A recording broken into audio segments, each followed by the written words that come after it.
To our amazing viewers at Infidelity Tales Lab, welcome and thank you. Your presence makes these stories worth sharing. We'd love to hear which part of the world are you joining us from. Let us know. Now, let's dive into today's story. Chapter 1, The Architect. Maxwell Riggs Donovan wasn't a man who believed in second chances. As one of Boston's most respected structural engineers, he built his reputation on precision, foresight, and an uncompromising demand for excellence. Buildings didn't get second chances. They either stood or they fell. People were no different in Riggs' worldview. On the crisp autumn morning when he received his daughter Serena's wedding invitation, Riggs was finalizing plans for the Horizon Tower, his most ambitious project to date. The 50-story masterpiece would redefine the city's skyline and cement his legacy as a visionary in his field. "Congratulations, boss," said Damon Wells, Riggs' project manager and the closest thing he had to a friend. "Your little girl's getting married. But you've got a hell of a father of the bride speech planned." Riggs' weathered face creased slightly at the corners of his mouth. Been working on it for 29 years. Though he seldom spoke of his personal life at work, Riggs had always maintained a special bond with Serena. When his son Tyler had followed in his mother Vanessa's footsteps, pursuing a career in real estate development rather than engineering, Riggs had been disappointed. But Serena had inherited his analytical mind and determination. She'd become a brilliant architect, and while they often clashed professionally, their mutual respect ran deep. That evening, Riggs arrived home to the sprawling colonial home in Brookline he'd designed himself 15 years earlier. Vanessa greeted him with a glass of bourbon, her emerald dress hugging curves that still caught his eye after 32 years of marriage. "We need to talk about the wedding," she said, her voice carrying that particular tone he'd come to recognize as trouble. "What about it?" Riggs took a slow sip, savoring the burn. "Serena wants everything perfect." Vanessa fidgeted with her pearl necklace, his anniversary gift from 3 years ago. "There's been some discussion about the reception speeches." "Discussion?" Riggs set his glass down harder than necessary. "About my speech?" Vanessa's hesitation told him everything. "She's worried you'll be too critical. You know how you can be, Riggs. Professional. Cold. Professional is what paid for that necklace." Riggs replied evenly. "And I've been writing this speech since she was born." The wedding planner suggested limiting speeches to lighten the program. Tyler's toast, the maid of honor, and the best man. That's it. Riggs saw the lie in her eyes. Vanessa had never been good at deception. Something deeper was happening, but he simply nodded. "I see." That night, as Vanessa slept beside him, Riggs checked her phone. The password hadn't changed since Serena's birth year. What he found confirmed his suspicions. Dozens of messages between Vanessa and Bradford Coleman, a real estate tycoon who had been circling Riggs' professional life for years. The texts weren't just business. They were intimate, conspiratorial. One exchange caught his eye.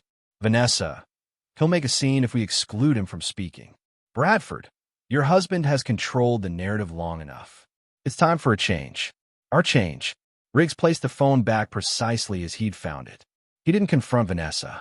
That wasn't his style. Instead, he began to formulate a blueprint, not for a building, but for something far more permanent: justice. Chapter 2, The Blueprint. For 3 decades, Riggs had built his marriage on what he believed was solid ground. Now he discovered the foundation was rotten. The revelation that Bradford Coleman, a man he'd competed against professionally for years, was involved with his wife wasn't just a betrayal.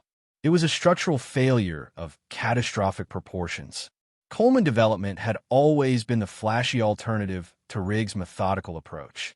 Bradford built quickly, with emphasis on luxury amenities over lasting quality. His properties commanded premium prices, but often developed problems within years. Riggs had privately referred to him as the facade for years. Now Bradford was trying to construct something with Vanessa, and, clearly, the wedding was part of their plan.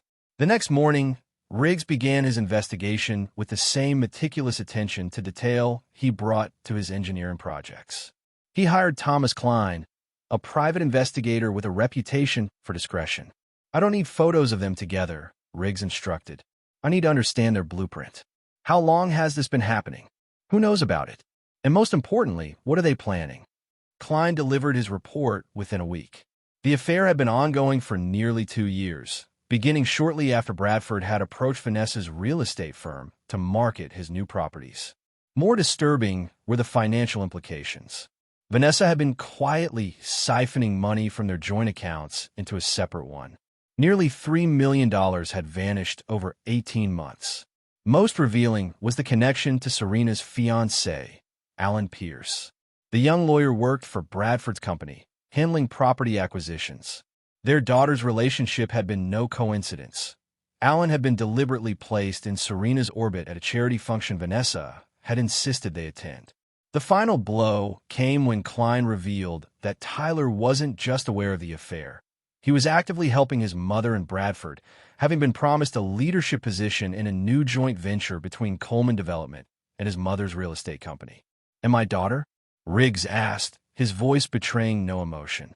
"She appears genuinely in love with Pierce," Klein answered. "But she's aware of your wife's relationship with Coleman.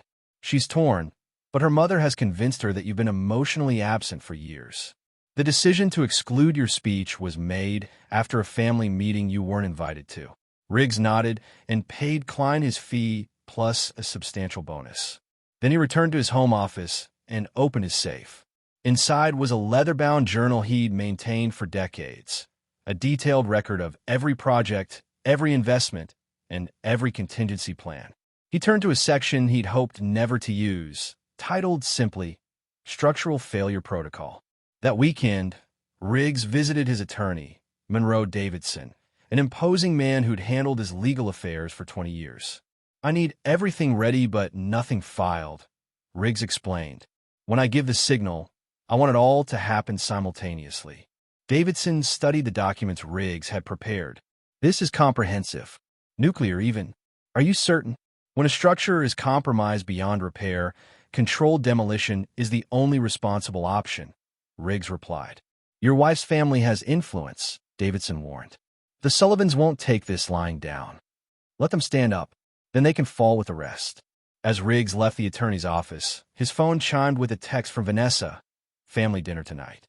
We need to discuss the wedding seating arrangements." Riggs texted back, looking forward to it. That evening, he sat at his dining table surrounded by traders, smiling and discussing trivial wedding details while the weight of his knowledge pressed down like a collapsing beam. Tyler boasted about a new development project. Serena avoided his eyes. Vanessa touched his hand occasionally, a performance for their children. "Dad," Serena finally said, "about the reception speeches." "Your mother mentioned it," Riggs replied calmly. "I understand." The relief on their faces disgusted him. "Really?" Tyler couldn't hide his surprise. "Of course." Riggs smiled. "It's Serena's day. Everything should be exactly as she wants."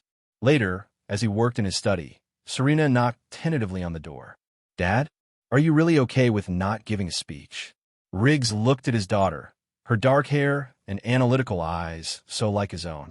For a moment, he considered warning her, saving her from what was coming. But he recognized the calculation behind her concern. She wasn't worried about his feelings. She was ensuring the plan would proceed smoothly. "I've always taught you that adaptation is essential in design," he said. "Sometimes the original blueprint has to change." She hugged him, misinterpreting his words as acceptance. Over her shoulder, Riggs saw Vanessa watching from the hallway, a smile of victory on her lips. That night, he made the first revisions to his own blueprint. Chapter 3. Groundwork. The 8 weeks before Serena's wedding passed in a carefully orchestrated performance. Riggs played the role of the supportive but slightly distant father, exactly as they expected.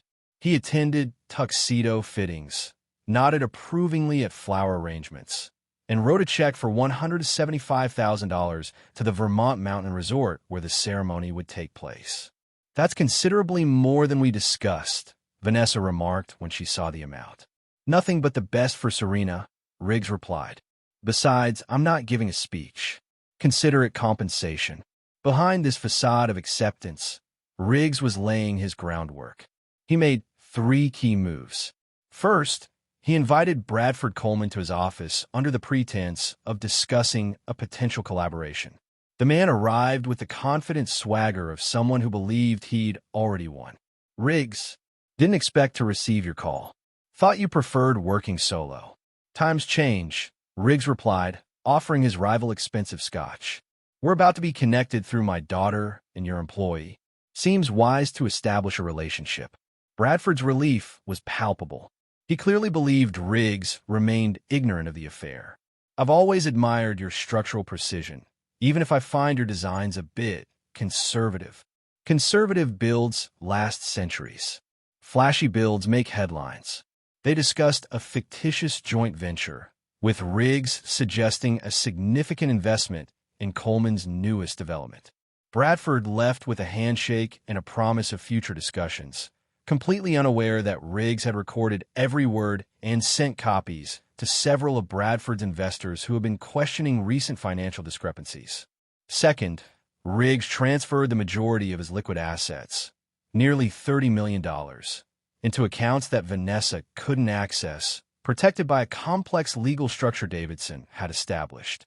Third, and most crucial, he visited Clayton Foster, owner of the Vermont resort where Serena's wedding would take place. "The check I provided has a condition," Riggs explained, sliding a document across Foster's desk. "Payment will be released in 2 installments. Half now, half immediately after the reception begins, provided these instructions are followed precisely." Foster reviewed the document with growing concern. "Mr. Donovan, this is highly unusual." "So is my situation." Riggs placed a second check on the table. This one made out personally to Foster, with more zeros than the man likely saw in a year. "Consider this a convenience fee."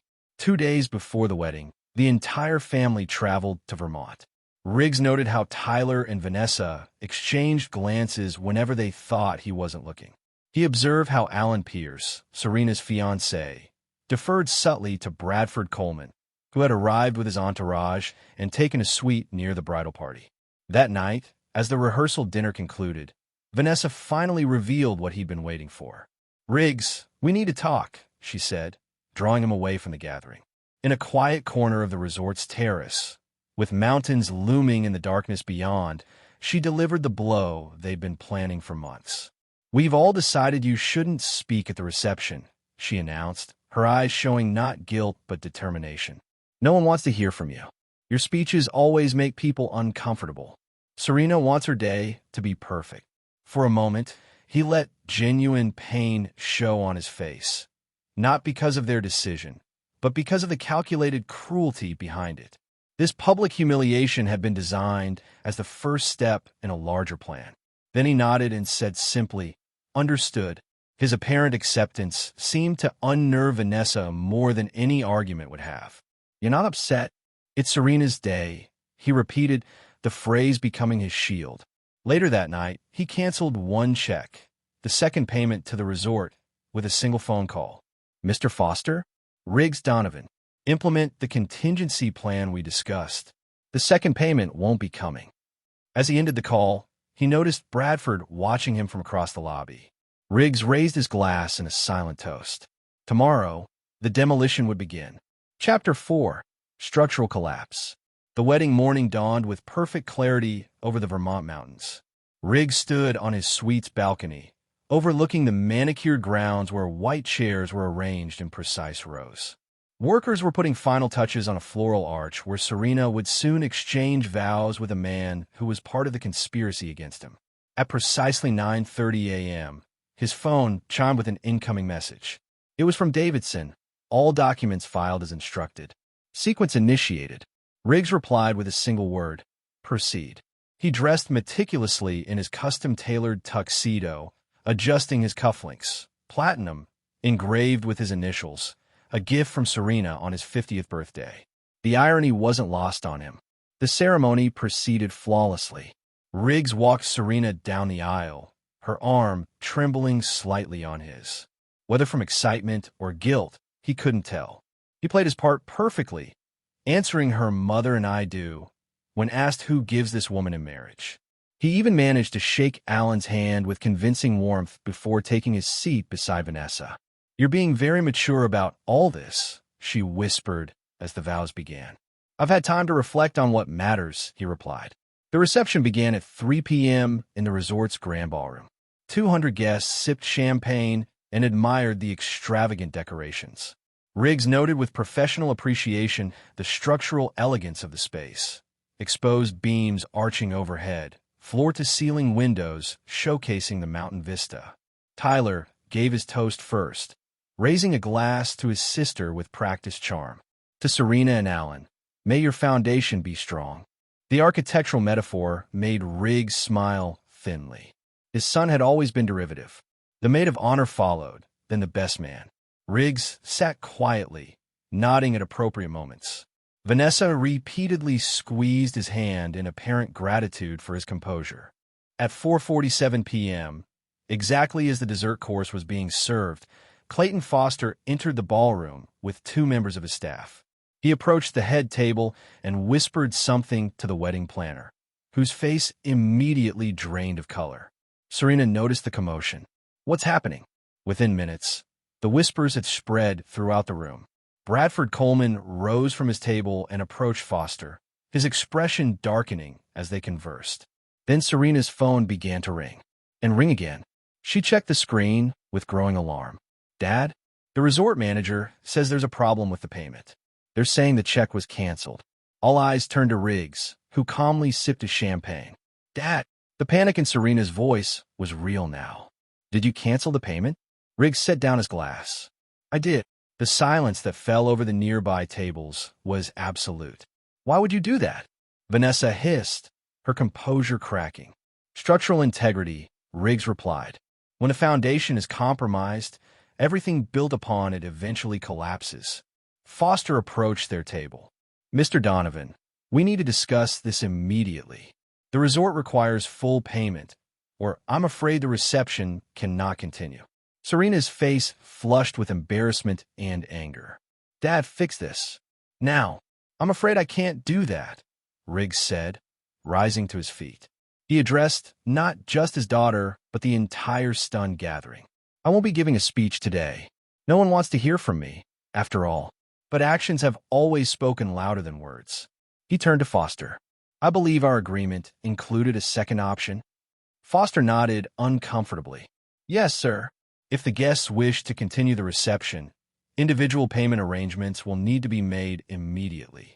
Otherwise, we'll need to close the bar and end food service. The murmurs of shock rippled through the crowd. Bradford Coleman stepped forward, his businessman's instincts taking over. I'll cover it, whatever the balance is. Foster shook his head. I'm afraid the remaining balance is substantial, Mr. Coleman. And Mr. Donovan left specific instructions that no payment from you or Mrs. Donovan would be accepted. As the chaos unfolded, Riggs walked calmly toward the exit. Serena rushed after him, grabbing his arm. Why are you ruining my wedding? Riggs looked into his daughter's eyes. Ask your mother about Bradford Coleman. Ask your fiancé who really got him his position. Ask your brother about the real estate venture they've been planning. The color drained from Serena's face. What are you talking about? The truth, Riggs replied. Something in short supply in this family lately. His phone rang. Serena's number, though she stood right before him. He showed her the screen, then declined the call. That will be the first of 34 calls you'll make to me today. I won't answer any of them. As he walked away, Bradford reached him. Donovan, you can't do this. We can work something out. We already have, Riggs replied, handing him an envelope. My attorney filed these papers an hour ago. I thought you might want a preview. Bradford opened the envelope, his expression shifting from confusion to shock as he scanned the documents. These allegations are baseless. You'll never prove. I've spent my career ensuring structures don't fail. Riggs cut him off. When they do, I document exactly why. I've documented everything, Bradford. Everything. As Riggs walked out of the ballroom, Vanessa caught up to him in the lobby. Whatever you think you know. 2 years, 3 months, and 16 days, Riggs interrupted. That's how long your affair with Bradford has been going on. That's how long you've been planning to leave me once you'd secured enough of my assets. That's how long you've been poisoning our children against me. Vanessa's facade finally cracked. You've always been cold, Riggs. Calculating. Bradford makes me feel alive. Feel alive with him, then. but you'll do it without the life I built. He left her standing in the lobby, her carefully applied makeup streaking with tears of rage, not remorse. As he drove away from the resort, his phone lit up repeatedly with incoming calls from Serena, Tyler, and Vanessa. By evening, the news would reach them all. Divorce papers filed citing adultery, financial malfeasance exposed, company partnerships dissolved, and trust revoked. The demolition had begun. Chapter 5. Controlled Demolition. The media explosion hit by morning. Riggs had spent the night in a small inn 50 miles from the resort, watching as his meticulous plan unfolded through news alerts and frantic messages from family and business associates alike. Coleman Development stocks plummet amid fraud allegations. Donovan divorce rocks Boston elite. Wedding day revelation. Riggs had expected the public attention. In fact, he'd carefully engineered it. What he hadn't anticipated was the call from Lillian Sullivan, Vanessa's mother. At 82, the Sullivan family matriarch rarely involved herself in family disputes. "You've made quite a spectacle," she said when Riggs answered. Her voice carried the crisp authority that had intimidated Boston society for decades. "I didn't start this, Lillian." "No, but you've certainly escalated it. The Sullivans have endured worse scandals than this." "This isn't about scandal," Riggs replied. "It's about consequences." There was a long pause before Lillian spoke again. "Vanessa made a terrible mistake, but destroying our entire family in response seems excessive, even for a man of your precision. Your daughter didn't make a mistake. She made a series of calculated decisions over years. So did my son. So did Serena. Serena loves you, Maxwell. She's caught between her mother and you. And she chose her side," Riggs said. "Everyone made their choices. Now they'll live with them." After ending the call, Riggs drove to a small airfield where his private plane waited. Davidson had arranged everything. The pilot asked no questions as they took off, heading not to Boston, but to Seattle, where the second phase of Riggs' plan awaited. In Seattle, Riggs checked into a hotel under an assumed name and made a call to Damon Wells, his loyal project manager. "It's all over the news," Damon said. "The office is in chaos. Implement Protocol B," Riggs instructed. "The files are in my secure server." "All of them?" Damon sounded hesitant. "Every last one. The board meeting is tomorrow at 10 a.m. I want everything ready by 9. While Riggs operated from the shadows, his careful planning continued to decimate the lives of those who had betrayed him. The Coleman Development fraud investigation, triggered by evidence Riggs had compiled and anonymously submitted to regulatory authorities, expanded to include Vanessa's real estate firm. Tyler, who had assumed he would simply transition to working with Bradford, found himself named as a person of interest in the investigation. Alan Pierce, Serena's new husband, was placed on administrative leave from his law firm, pending an ethics inquiry after documents revealed he had deliberately pursued Serena as part of Bradford's strategy to gain leverage over Riggs. Serena herself was perhaps the least culpable, but not innocent. Messages Riggs had accessed showed she had known about her mother's affair for months. While initially disapproving, she had eventually been persuaded that her father's emotional distance justified her mother's actions. The wedding reception had ended in humiliation, with guests forced to pay for their own meals and drinks or leave. Several society photographers had captured the chaos, and the images now circulated widely online. On the third day after the wedding, Riggs finally answered a call from Serena. "How could you do this to me?" she demanded, her voice raw from crying.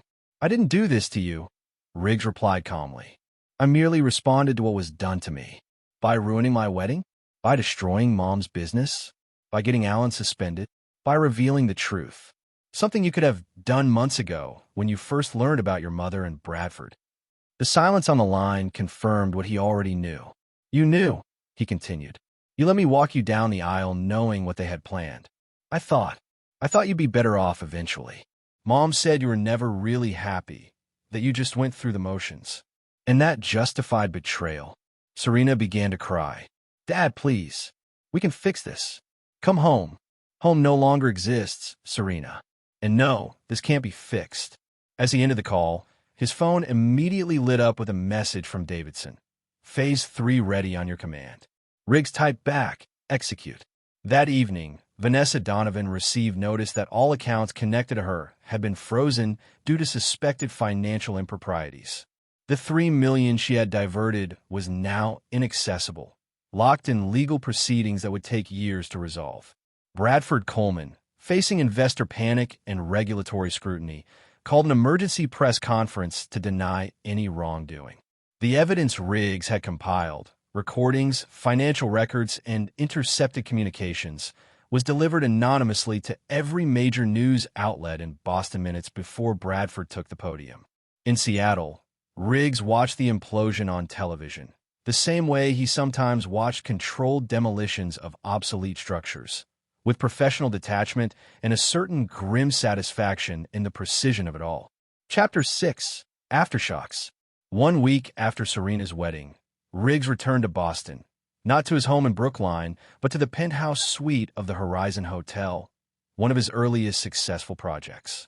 From this vantage point, he could see the construction site of the Horizon Tower, his legacy project, steel beams rising against the skyline. His return did not go unnoticed. Boston's elite, who had been rocked by the scandal, began taking sides. Some saw Riggs as a wronged husband who had responded with justified ruthlessness. Others considered his public demolition of his family's reputation unnecessarily cruel. Lillian Sullivan, ever the strategic matriarch, invited him to her Beacon Hill mansion. Though tempted to decline, Riggs recognized the invitation for what it was, not an attempt at reconciliation, but at damage control. The Sullivan mansion remained unchanged since his first visit there 3 decades earlier. Old money preserved in amber. Lillian received him in her study, an imposing room lined with portraits of Sullivan patriarchs dating back to colonial Boston. "You've made your point," she said without preamble, pouring him a measure of brandy from a crystal decanter. "Now it's time to contain the damage." "I disagree," Riggs replied. "The damage has only begun." Lillian's carefully maintained composure flickered. "What more could you possibly want? Bradford's company is collapsing. Vanessa is effectively bankrupt. Tyler's reputation is in tatters. Serena's marriage is already showing strain. You've won Maxwell. This isn't about winning, Lillian. It's about justice." "Justice?" She almost laughed. "This is vengeance, pure and simple. Call it what you want. But it's not complete." Lillian studied him with eyes that had intimidated Boston society for decades. "What are your terms? I don't negotiate with conspirators. I had nothing to do with Vanessa's affair or her plans." "But you knew," Riggs countered. "Just like Serena, just like Tyler. You all knew and said nothing." For the first time, a flicker of shame crossed Lillian's aristocratic features. "I advised her against it. I told her no good would come of it. But you didn't warn me. That makes you complicit." Lillian set down her glass with a sharp click against the mahogany desk. "The Sullivans have endured for 300 years in this city because we understand when to cut our losses. Name your price to end this publicly. For the family's sake." "There is no price," Riggs replied. "No settlement. No negotiation. Then why come here at all? To make certain you understand that this isn't something you can manage or contain. Your daughter conspired to destroy everything I built. Now she'll watch as I dismantle the Sullivan legacy in return." The threat hung in the air between them. The Sullivan family holdings were extensive: real estate, investment portfolios, charitable foundations, all now potentially in Riggs' crosshairs. You would punish an entire family for one member's mistakes? Your family has already chosen sides. Riggs rose to leave. "I'm simply honoring their choice."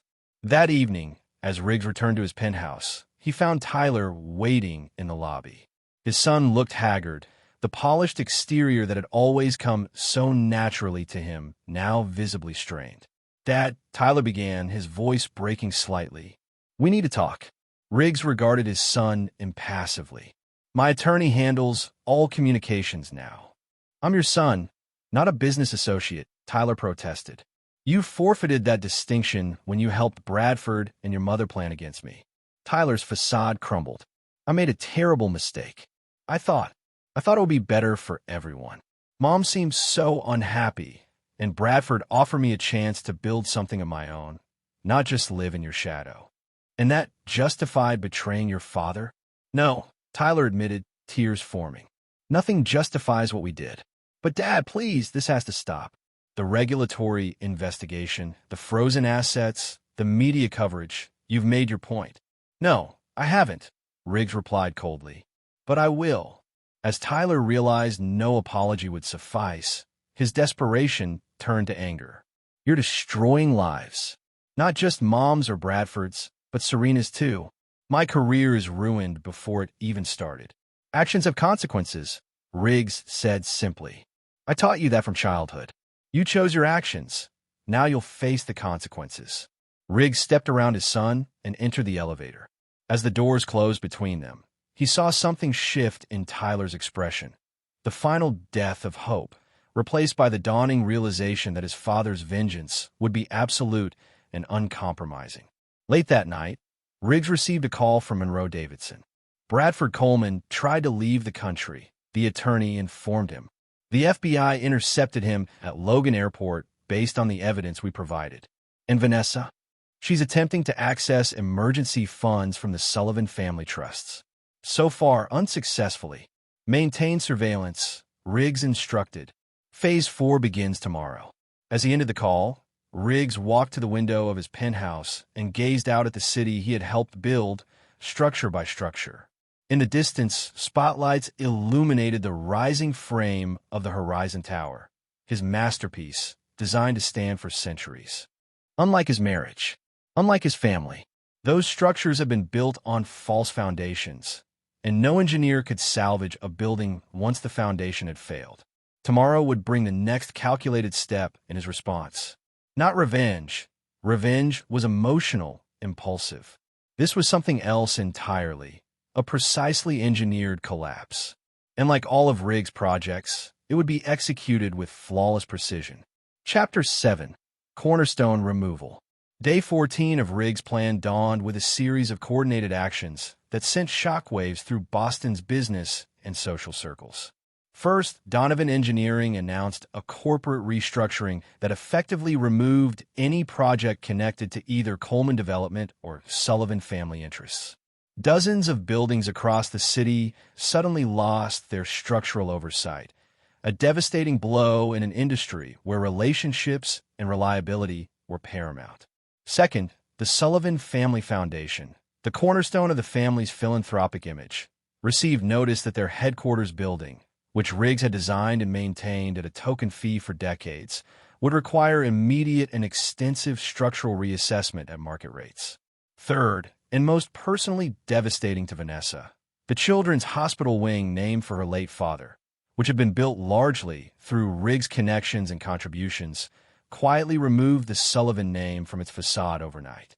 Riggs observed these developments from the boardroom of Donovan Engineering, where he had called an emergency meeting of his executive team. Damon Wells sat at his right hand, the only person in the company fully aware of the comprehensive nature of Riggs' plan. The market is nervous, warned Helena Frost, Riggs' chief financial officer. Our stock has dropped 12% since the wedding incident. It will recover, Riggs replied with certainty. The Sullivan family has significant influence, said Robert Lynn, head of legal affairs. We're already seeing pushback from their allies. Let them push, Riggs responded. Our foundations are solid. After the meeting dispersed, Damon remained behind. The personal cost of this. Have you considered it fully? Riggs regarded his longtime colleague. I calculated everything before I began. Even losing Serena? She's the one who stands to lose the most here. And she's the one who is always most like you. For a brief moment, something vulnerable flickered across Riggs' face. She made her choice, Damon. They all did. That afternoon, the expected meeting request came from an unexpected source. Not Vanessa, not Bradford, not even Lillian Sullivan, but from Alan Pierce, Serena's new husband. Riggs accepted the meeting, curious what approach the young lawyer would take. They met in Riggs' private office at Donovan Engineering, a minimalist space dominated by structural models and architectural drawings. Alan entered with the confidence of a man accustomed to negotiating difficult situations, but Riggs noted the shadows under his eyes and the slight tremor in his hands. Mr. Donovan, thank you for seeing me, Alan began. I think we've had a serious misunderstanding. No misunderstanding, Riggs corrected calmly. I understand perfectly that you pursued my daughter at Bradford Coleman's direction, with the explicit purpose of gaining access to my family and business. Alan's professional facade cracked slightly. It wasn't that simple. Yes, I was initially introduced to Serena because of my connection to Coleman Development. But what happened between us was real. Is real. Real enough that you concealed your employer's affair with my wife. Real enough that you participated in excluding me from speaking at my own daughter's wedding. I was caught in an impossible situation, Alan protested. I love Serena. I didn't want to hurt her by revealing her mother's actions. Riggs leaned forward. Then you should have walked away. Instead, you became complicit. I'm here to make things right, Alan said desperately. Serena is devastated. Her career is suffering by association. She had the least involvement in any of this, yet she's paying the heaviest price. That's where you're wrong, Riggs replied. I'm paying the heaviest price.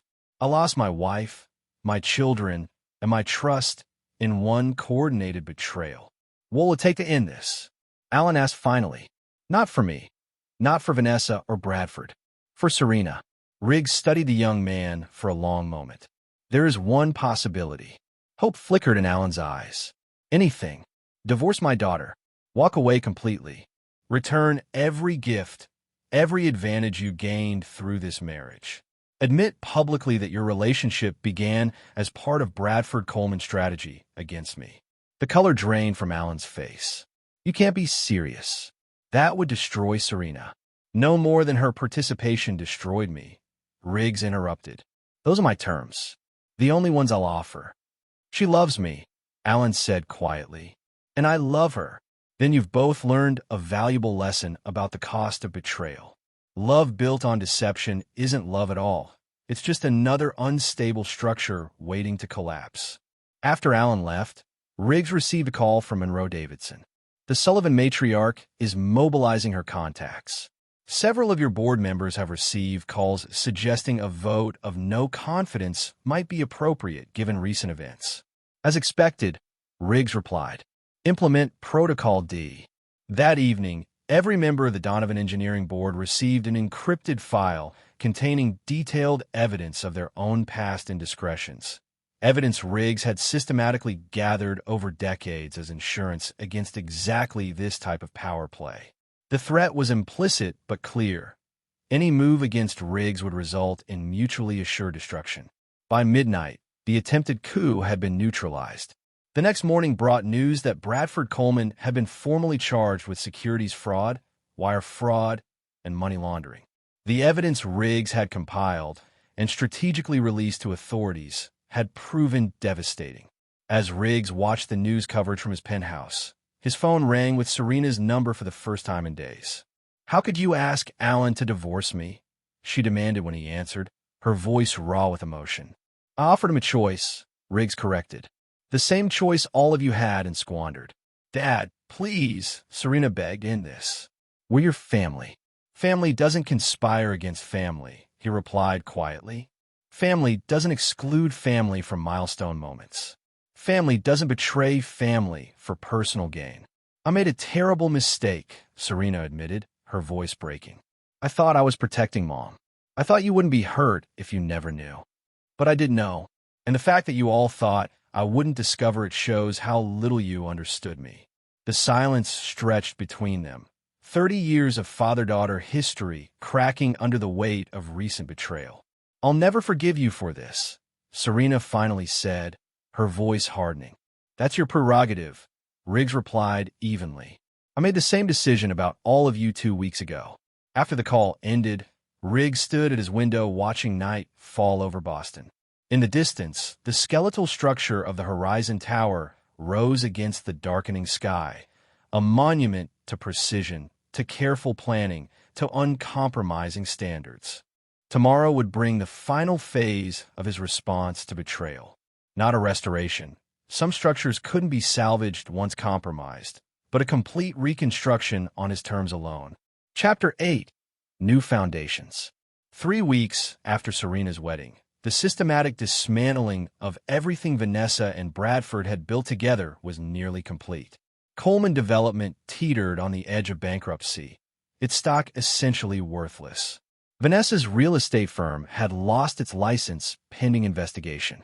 Tyler faced potential criminal charges for his role in financial improprieties. The social fallout was equally devastating. The Sullivan family, once untouchable in Boston society, found themselves isolated as former friends and allies distanced themselves from scandal. Invitations dried up, charitable boards requested resignations. Club memberships were quietly placed under review. It was precisely the moment Riggs had calculated would come, the point of maximum leverage. On a Thursday morning, he called an unexpected press conference at the construction site of the Horizon Tower. Media outlets, hungry for the next development in what the Boston Globe had dubbed the Donovan demolition, gathered eagerly beneath the towering steel framework. Riggs approached the podium, impeccable in a bespoke suit, his silver hair catching the sunlight. The cameras captured his expression, not vengeful or triumphant, but resolute. Professional. For 35 years, he began, I've built structures designed to last generations. The integrity of these buildings depends entirely on their foundations. When a foundation is compromised, the entire structure becomes unsafe. The reporters leaned forward, sensing this was more than a corporate announcement. 3 weeks ago, the foundation of my family was revealed to be compromised beyond repair. My response has been exactly what it would be to any structural failure. Careful assessment followed by controlled demolition to prevent further damage. He paused, looking directly into the cameras. Today, I'm announcing the formation of the Donovan Integrity Foundation with an initial endowment of $50 million. This foundation will support 2 causes. First, engineering scholarships for students demonstrating exceptional ethical standards.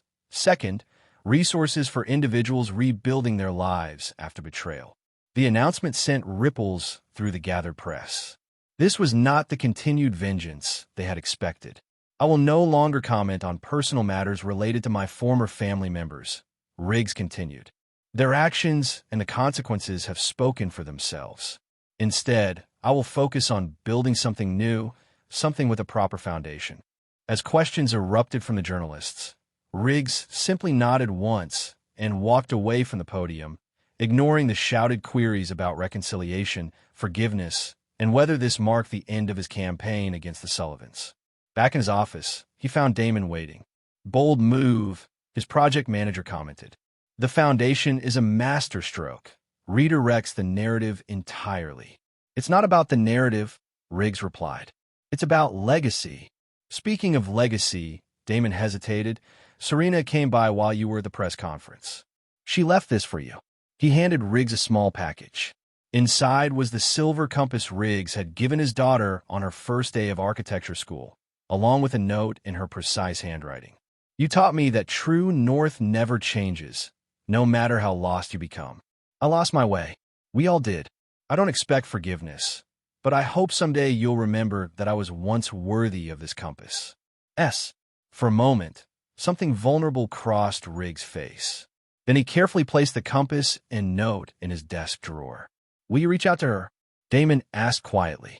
No, Riggs replied. Some structures can't be rebuilt. That evening, as Riggs worked late in his office, Monroe Davidson arrived with final documents requiring his signature. The divorce is complete, the attorney informed him. Vanessa receives nothing beyond what the law absolutely requires. The Sullivan family has withdrawn all attempts to influence your board. Bradford Coleman's legal team has approached us about a potential settlement to drop our civil claims. Decline, Riggs said immediately. I wanted to face the full consequences. Davidson nodded, then hesitated. There's one more thing. Your son has requested a private meeting. Not here, not at your residence, but on neutral ground. He was quite insistent. Riggs considered this unexpected development. Did he say why? Only that he has information you would want to hear directly from him. After Davidson left, Riggs stood at his office window, watching darkness fall over the city. The lights of his buildings glowed against the night sky, each structure a testament to his unwavering standards. After careful consideration, he texted Tyler, Boston Common, the bench by the Founders Monument. 8 a.m. tomorrow. The response came immediately. I'll be there. Thank you. Riggs slept little that night, reviewing the possible scenarios. Was this another trap? A desperate plea? A genuine attempt at atonement? By morning, he had prepared for every possibility. Boston Common was quiet at that early hour, mist rising from the grass as Riggs approached the designated meeting place. Tyler was already there, sitting alone on the bench, looking more like the boy Riggs remembered than the polished young businessman he had become. His son stood as he approached. "Thank you for coming," Tyler said. Riggs nodded but didn't sit. "You have information?" Tyler took a deep breath. "I do. About Bradford and Mom. About everything." He removed a flash drive from his pocket. "This contains all their communications going back 3 years. Financial records, plans, everything they didn't want you to know."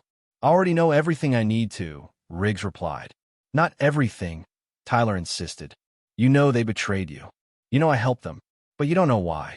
Greed, ambition, disloyalty." Riggs listed clinically. "The motivations are irrelevant." "It wasn't just an affair," Tyler continued desperately. "They were systematically undermining your projects, creating structural inspection issues that didn't exist, spreading rumors to investors.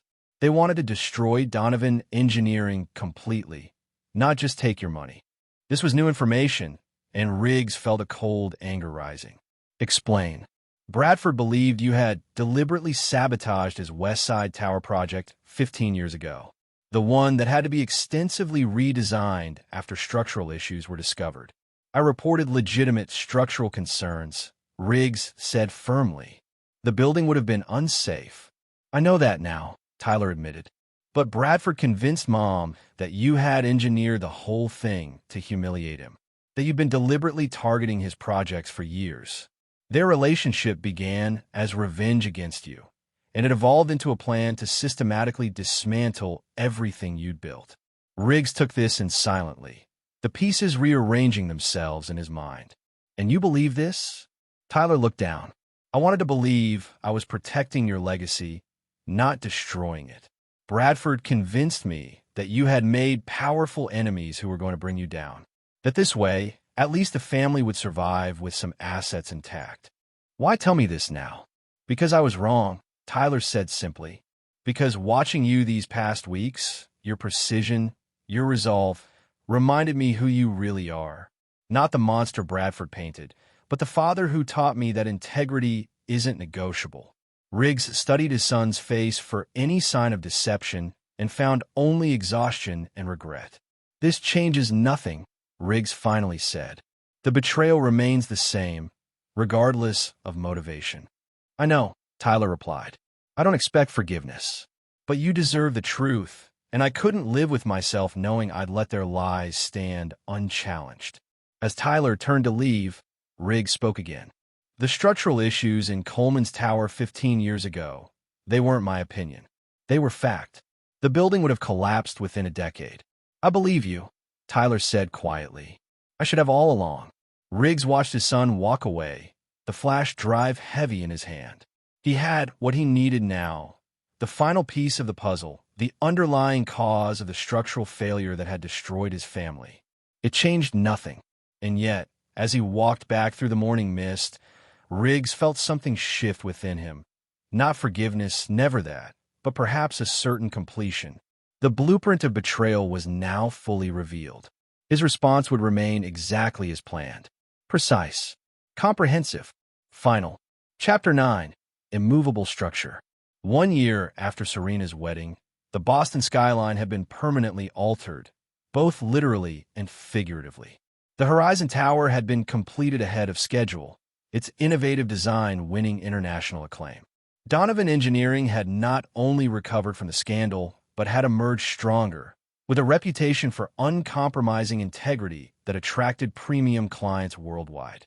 In contrast, the remnants of Bradford Coleman's empire had been sold off piece by piece in bankruptcy proceedings. The man himself was serving the first year of a 12-year sentence for financial crimes, his meteoric rise and catastrophic fall already the subject of a best-selling business expose.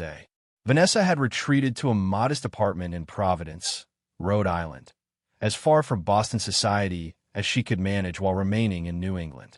The divorce had left her with only the legal minimum of assets, her reputation in tatters, her social standing evaporated. The Sullivan family had maintained their wealth but lost significant influence. Lillian, now in declining health, had withdrawn from public life entirely. On a clear autumn morning exactly 1 year after the wedding debacle, Riggs stood in his penthouse office reviewing the final proposal for his next major project, a revolutionary medical research facility that would bear the Donovan name. His intercom buzzed. "Mr. Donovan, there's a Ms. Serena Pierce here to see you. She doesn't have an appointment." Riggs paused. He hadn't spoken to his daughter since their phone conversation 11 months earlier. "Send her in." Serena entered, her steps hesitant. She looked both familiar and changed, thinner, her eyes carrying a wariness that hadn't been there before. But she also stood straighter with a determination that reminded Riggs of himself. "Thank you for seeing me," she began. "What can I do for you?" Riggs asked neutrally. Serena placed a portfolio on his desk. "I'm here professionally. My firm is bidding on the Robertson Museum expansion. I understand Donovan Engineering is consulting on structural elements." Riggs raised an eyebrow. "You're not with Pierce Architectural anymore?" "No," she replied evenly. "I started my own firm 6 months ago. Alan and I are divorced." This was news to Riggs, though he kept his expression unchanged. "I see. I'm not using the Donovan name professionally," Serena continued. "I want to succeed or fail on my own merits. But I am my father's daughter in one respect. I don't compromise on structural integrity." Riggs opened the portfolio and reviewed her proposal with a professional eye. The design was innovative, bold, yet fundamentally sound. It showed the same attention to underlying support systems that had always defined his own work. "It's good," he acknowledged. "Better than good." "Thank you." Serena maintained her professional demeanor. "That's all I came to present. I don't expect personal reconciliation. I just wanted you to know that despite everything, I learned the most important lesson you taught me. Foundations matter." As she turned to leave, Riggs spoke. "Tyler provided me with evidence of Bradford and your mother's true intentions. Their plan to systematically undermine my projects. Did you know about that aspect?" Serena turned back, genuine shock on her face. "No, I knew about the affair, about their financial plans. But sabotaging your buildings? Never." Riggs nodded, believing her. The Donovan Integrity Foundation is funding a scholarship program for architectural students focusing on structural engineering. The selection committee could use someone with both architectural and engineering perspective. It wasn't forgiveness. Riggs Donovan didn't believe in forgiveness for betrayal, but it was perhaps the first stone of a different kind of structure. "I'd be honored to serve on the committee," Serena replied carefully. "Professionally speaking." "Professionally," Riggs agreed. "The personal remains as it is." After Serena left, Damon entered the office.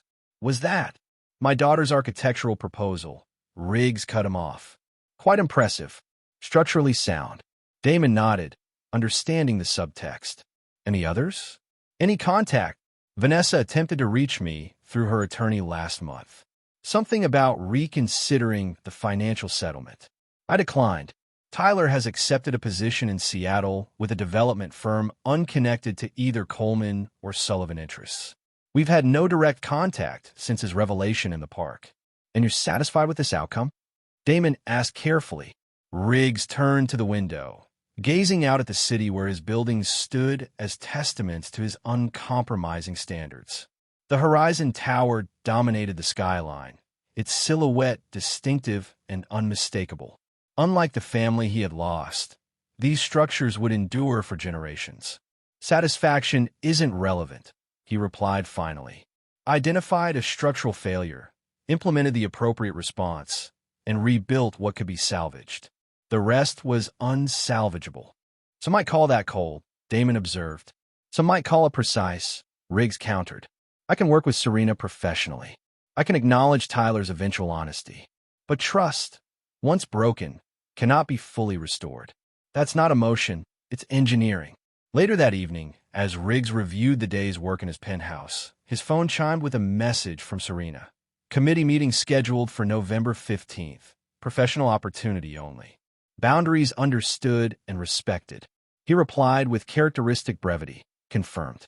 Riggs Donovan stood at his window, watching lights illuminate his buildings across the Boston skyline. Each structure represented his unwavering commitment to integrity, to building things that would stand long after the builder was gone. His family had failed that test. His work never would. The betrayal had changed him, certainly, made him harder, more vigilant. But it hadn't broken him, as they had perhaps intended. Instead, it had revealed the true structural integrity of Maxwell Riggs Donovan, a man who, when the foundations failed, didn't collapse but instead rebuilt on bedrock. Uncompromising, unyielding, immovable, just as he had always been designed to be. And there you have it. Another story comes to an end. What did you think? I'd love to hear your thoughts in the comments below. If you enjoy this story, consider joining our community by subscribing. It means the world to us. For more stories like this one, check out the recommended videos on screen. And I'll see you there.